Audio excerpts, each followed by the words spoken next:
As ciências sociais no Brasil aboliram, esqueceram de maneira programada o projeto de pesquisa mais importante das ciências sociais na América Latina, que é a reflexão sistemática e crítica sobre o subdesenvolvimento e sobre a dependência. Essa temática passou batida no Brasil.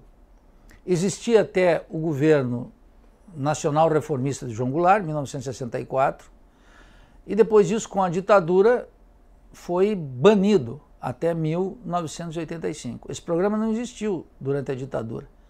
Enquanto as ciências sociais em toda a América Latina discutiam o tema da condição fundamental de nós latino-americanos, que é a dependência, o Brasil continuava sob os impulsos modernizantes das modas europeias, em especial das modas parisinas. E claro, nesse período também começou a germinar aqui a influência dos Estados Unidos, pós-ditadura. Com o processo de democratização, como foi um processo controlado por Washington e pela Avenida Paulista, Febraban, Fiesp, a elite brasileira ficou muito mais confortável ainda, porque esterilizou o radicalismo político das ciências sociais e criou essa, digamos assim, essa ideologia da democracia entre nós. De tal maneira que o tema do subdesenvolvimento, no período da democratização, até 85, 88, até a Constituinte, ele também ficou completamente esquecido. E depois as ciências sociais entraram no debate sobre a construção da democracia. E subalternizaram uma vez mais o tema do subdesenvolvimento, até chegar, não por acaso, no Fernando Henrique Cardoso, que declara, logo que eleito, que o Brasil não era mais um país subdesenvolvido, mas um país injusto. Observe, baniu para sempre o tema do subdesenvolvimento da dependência, que tinha sido trabalhado de maneira sistemática pela consciência burguesa possível na periferia, que eram os estudos da CEPAL, mas, sobretudo, e de maneira muito mais profunda e importante, aboliu com isso a reflexão feita pelos teóricos da teoria marxista da dependência, que nada tem, que não guarda relação nenhuma com Enzo Faleto e Fernando Henrique Cardoso, ao contrário.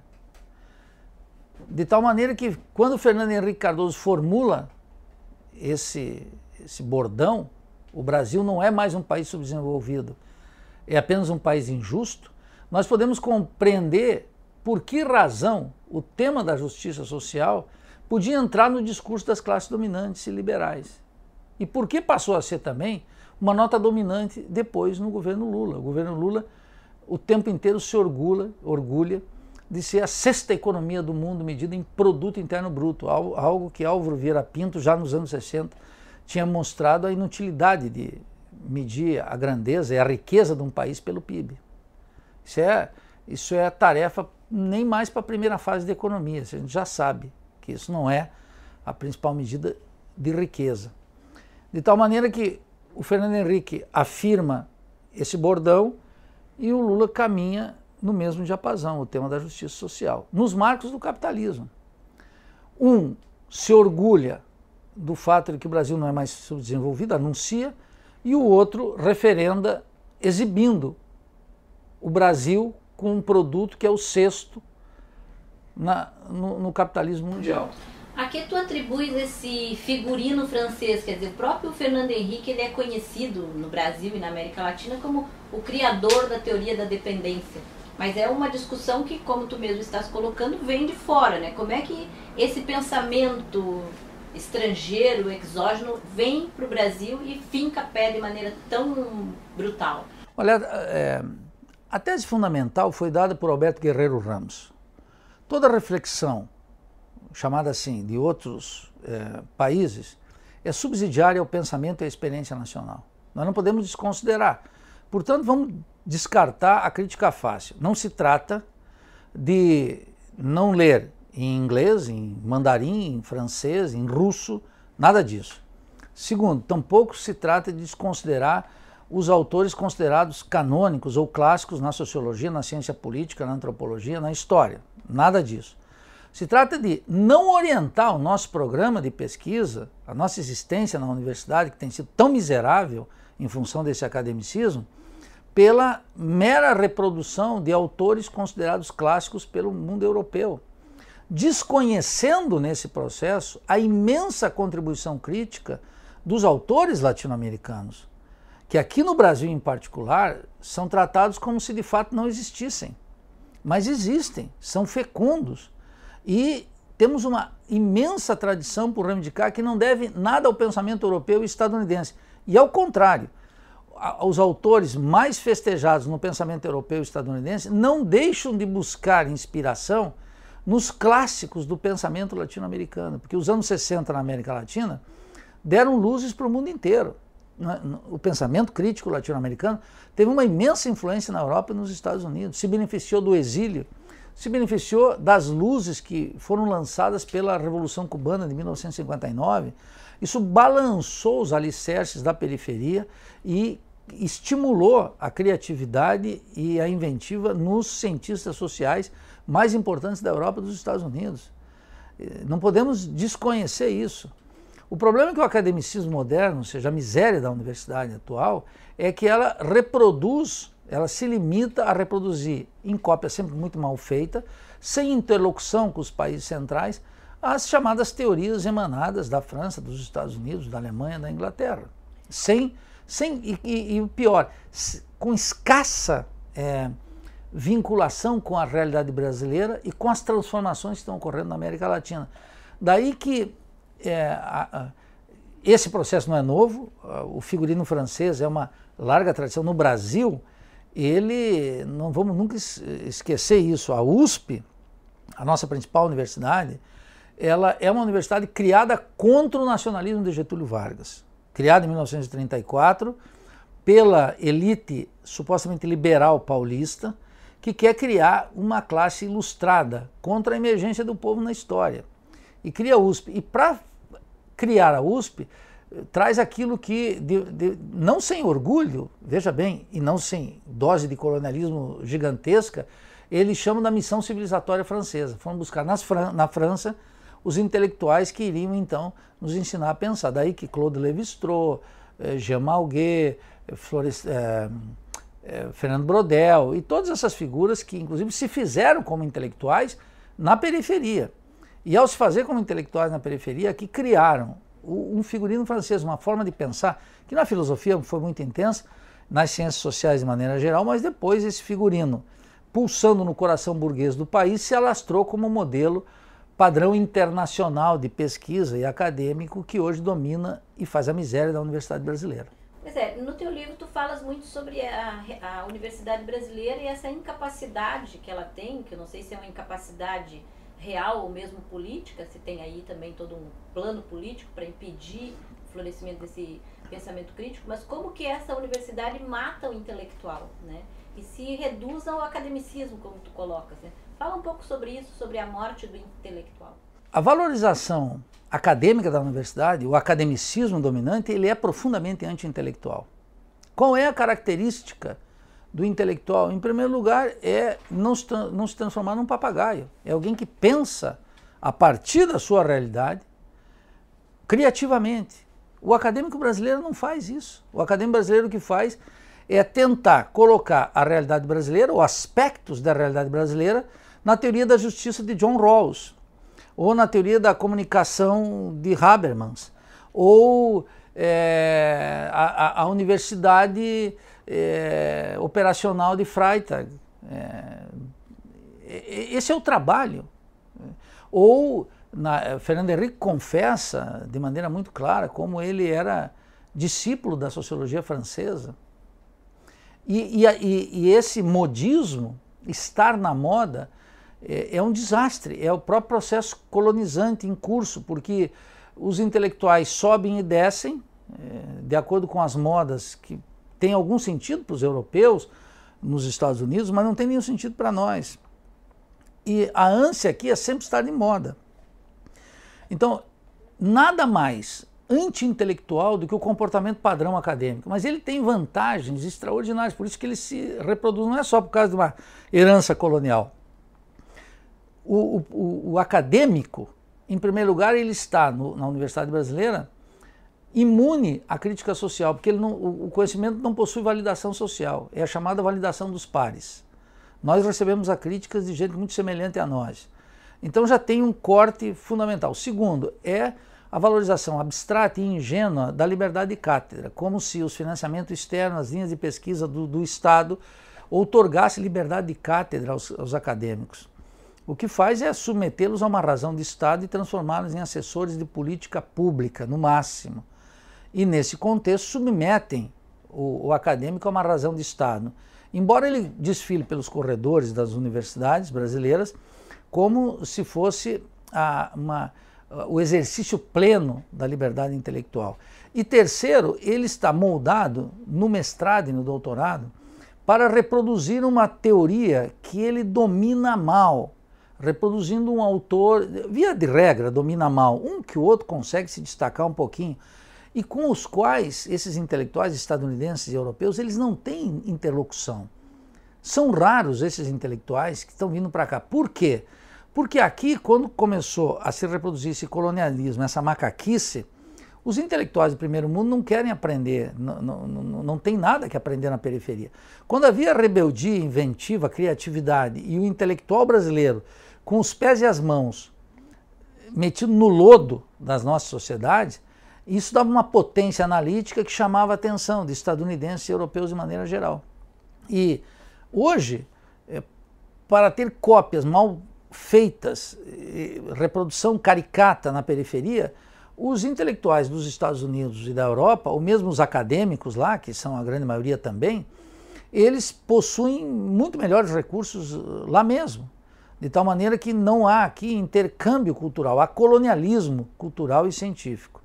Isso nas ciências sociais produz um efeito devastador, porque as ciências sociais se tornam estéreis e inúteis.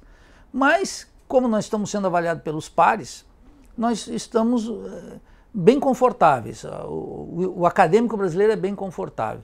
E Nildo, há uma informação que circula aí, por exemplo, que a Universidade de Harvard está com um projeto de ensino à distância que pretende chegar até 1 bilhão de pessoas no mundo.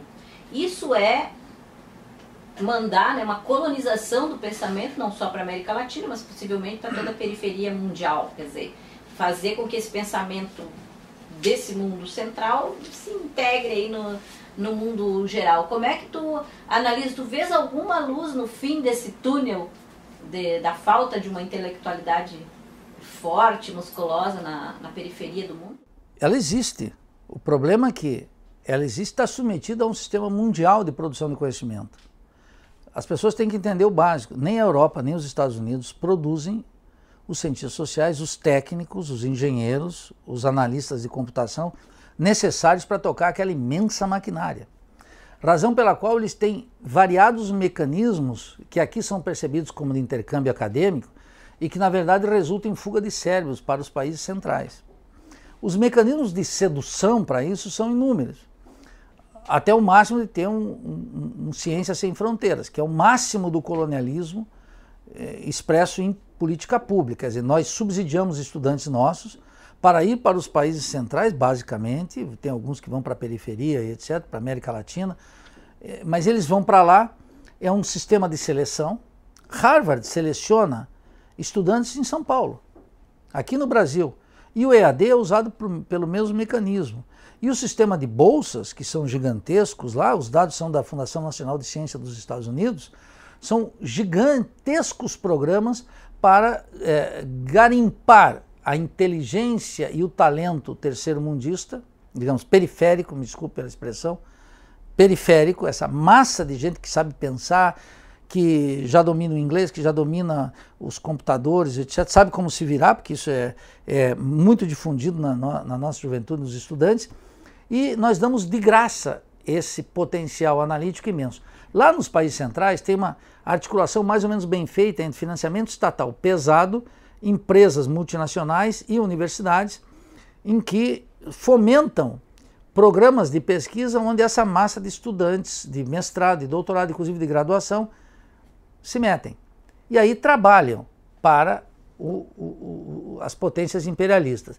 Aqui na periferia ainda pior, porque aqui, na época de Paulo Renato de Souza, esse ministro que produziu um desastre para a educação brasileira, como no governo Fernando Henrique Cardoso, ele criou esse sistema de pontuação da CAPES, que é um desastre, é a expressão máxima do colonialismo dentro da universidade. E o governo Lula e o governo Dilma seguiram à risca esse mesmo processo, de tal maneira que publicar nas revistas chamadas internacionais, eu digo às vezes de maneira irônica, mas é verdade, eu nunca vi uma revista internacional. E há uma boa razão para isso, é porque revistas internacionais não existem. Existem revistas francesas, uma revista de Lyon, uma revista de Paris, uma revista de Boston, mas não existe uma revista internacional em Boston, nem em Nova York. Existem revistas que eles consideram como tal e que as migalhas ou as pequenas contribuições científicas de toda a periferia capitalista são colocadas nessas revistas de maneira gratuita, de tal maneira que esse complexo entre empresa, Estado e universidade nos Estados Unidos capta todo esse conhecimento, produz patentes e manda os produtos para nós. Aquele mesmo professor aqui na periferia que deu uma pequena contribuição para um avanço científico, uma patente dos Estados Unidos, ele vai numa farmácia comprar um fármaco e paga com o seu conhecimento um produto. Quando tem que divulgar o artigo, ele tem que pagar para divulgar seu próprio artigo, porque são empresas privadas que fazem isso, e contribui para o fortalecimento da empresa multinacional e para a riqueza dos países centrais. Enquanto isso, qual é a compensação dele? Ele desfila nos corredores das nossas universidades e contribui para o programa de pós-graduação com um paper publicado na dita revista internacional, ou seja, é a ode ao colonialismo, que aparece aqui como orgulho acadêmico. É verdadeiramente escandaloso. Chegará o dia, eu espero, que esse sistema nos produza a vergonha necessária para romper definitivamente com ele e acabar com essa impostura intelectual que é esse academicismo dominante. Ninguém pode defender esse academicismo. E ele está cada vez mais envergonhado, mas ele ainda é desinibido, porque sem ele não se acessam às verbas, aos financiamentos. A CAPES e o CNPq, o FINEP, estão todos absortos por essa ideologia. Mas é uma ideologia que produz riqueza para os países centrais e colonialismo para nós. Essa ideologia também é um canto de sereia para a esquerda, porque a gente vê que nós estamos aí no Brasil, o regime militar acabou há tanto tempo. Os autores que eram proscritos na época da ditadura militar, como o próprio Rui Mauro Marinho, tu falaste aí, eles tampouco aparecem, quer dizer, a esquerda brasileira também não consegue sair desse figurino, não consegue criar um figurino próprio? A esquerda, o que eu chamaria a esquerda brasileira que se criou, que resistiu durante a ditadura e sobretudo aquela que emergiu durante o processo de democratização, 1980, 79 a 85, ela é uma esquerda que foi domesticada, de tal maneira que ela produziu, isso é muito claro, por exemplo, no PT, mas não é exclusivo do PT. De todos os partidos de esquerda se observa um rechaço, mas sobretudo uma ignorância gigantesca sobre esse pensamento social crítico que nós temos.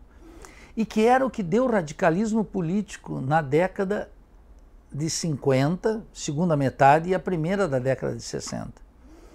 Era um radicalismo que estava orientado pelo crescimento, pela presença muito importante do nacionalismo brasileiro e a emergência do marxismo crítico. Quando essa fusão começou, isso resultou num golpe de Estado, em 1964, e uma ditadura de 21 anos. Bem, mas agora não dá mais para culpar exclusivamente a ditadura. Nós temos igual período de liberdade política num regime democrático burguês, em que a Constituição, os tribunais, etc., o cânone liberal funciona. De tal maneira que agora não podemos mais responsabilizar a ditadura. É a debilidade da democracia e a falta de vitalidade da intelectualidade brasileira, que se transformou gradualmente em liberal, ou que está apenas preocupada em criar justiça social nos marcos do capitalismo, que perdeu potência analítica. Ela não quer uma ruptura com o sistema capitalista. E para tal ela teve que fazer um esquecimento programado daquela teoria, que começava já afirmando a teoria marxista da dependência, que não há saída para a dependência e o subdesenvolvimento, senão a superação deles, pela Revolução Socialista. Qual era o caminho? inequívoco, assim como eu estou dizendo aqui, a Revolução Socialista. Alguns intelectuais chamavam de a Revolução Brasileira. Isso vinha já desde o ISEB, no Rio de Janeiro. A Revolução Brasileira, que é o que um intelectual crítico tem que pensar, a Revolução Brasileira, a importância e a legalidade da Revolução Brasileira. O que significa isso? Quais são as grandes transformações que o Brasil precisa fazer para superar o subdesenvolvimento e a dependência? Não haverá eliminação da pobreza no Brasil, não haverá eliminação da desigualdade regional, não haverá a eliminação do racismo no Brasil sem a superação do capitalismo. Não haverá, isso é tudo ilusão.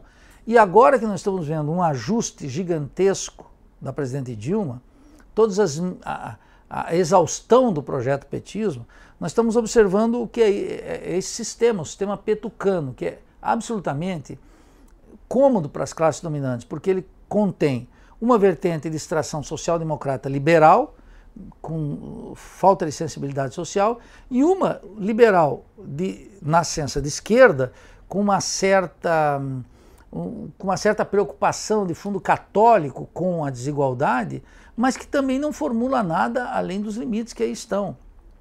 E esse sistema impõe à maioria das pessoas a ideia errônea, mas e de certa maneira muito difundida, de que esse é o limite político da conjuntura.